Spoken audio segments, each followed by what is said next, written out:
बिहार में बम्पर मतदान, बदल गया गेम प्लान। क्या बदलाव के हैं संकेत? क्या है बिहार का जनादेश?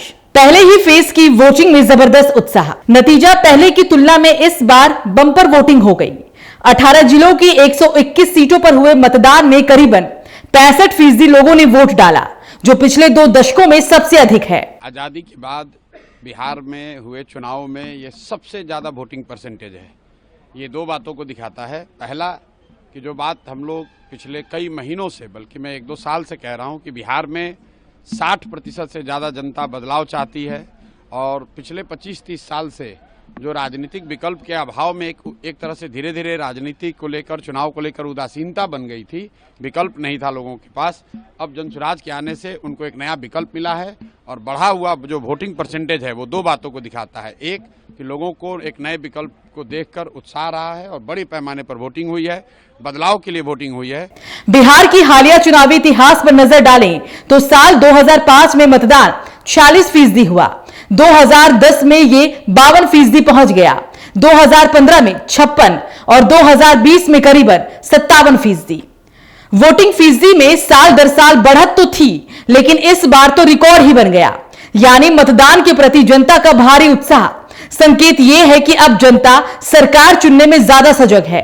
ऐसे में पहले ही फेज में मुकाबला रोमांचक हो गया। ये ज्यादा मतदान बिहार में 2005 से ज्यादा वोट 2010 में पड़ा, तो सरकार के लिए पड़ा था ना। 10 के बाद 15 में पड़ा, ज्यादा वोट तो सरकार के पक्ष में पड़ा।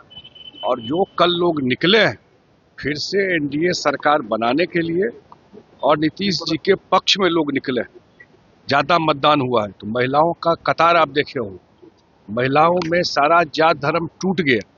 महिला वोटर एज ए कॉन्स्टिट्यूएंसी इस तरह से पहले भी निकली है, लेकिन इस तरह से एनडीए के पक्ष में निकली।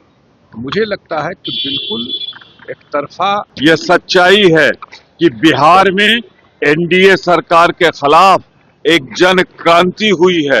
युवा जिस तरह निकला है, बेरोजगारी और यहाँ पे जो इनकी आपस की लड़ाई है, तो उसके कारण निश्चित रूप से गठबंधन की सरकार प्रबल बहुमत से बनने जा रही है। आमतौर पर यही माना जाता है कि जब मतदान ज्यादा हो तो सत्ता विरोधी लहर का संकेत, लेकिन हालिया रिसर्च, चुनाव विश्लेषण और कई राज्यों की वोटिंग रिजल्ट ये धारणा भी धराशायी कर चुके हैं। पिछले कुछ सालों में कई राज्यों में अधिक मतदान के बावजूद सत्ता में बैठे दलों की वापसी हुई है, तो कई जगह ज्यादा मतदान सत्ता परिवर्तन की वजह बन चुका है। 2010 भी याद दिलाना चाहता हूं। 2005 में एनडीए की सरकार बनने के बाद जिस तरीके से 2010 में भी इसी तरीके से वोटिंग हुई थी और हम लोगों की सीटों की संख्या बढ़ी थी। पिछले चुनाव का गणित समझिए। 2020 के चुनाव में पहले चरण में आरजेडी सबसे बड़ी पार्टी के रूप में उभरी और 121 सीटों में 42 सीटों पर कब्जा किया। बीजेपी के खाते में 32 सीटें और जेडीयू 23 सीटें जीत गई। वामपंथियों के खाते में 11 और कांग्रेस के पास 8 सीटें चली गई। 2020 का चुनाव दिखाता है कि आरजेडी का युवा नेतृत्व और महागठबंधन की रणनीति को जनता का समर्थन मिला, जबकि 2015 की तस्वीर बिल्कुल अलग थी। उस समय जेडीयू और आरजेडी एक साथ थे, लिहाजा महागठबंधन के दबदबे ने एनडीए को पीछे कर दिया था। तो वहीं 2010 में जेडीयू और बीजेपी गठबंधन ने पहले चरण की सीटों पर बड़ी बढ़त ली थी। ऐसे में पिछले 3 चुनावों की तुलना बताती है कि बिहार के मतदाता स्थिर नहीं, यहां नेतृत्व, मुद्दे और परिस्थितियों तीनों ही मायने रखते हैं।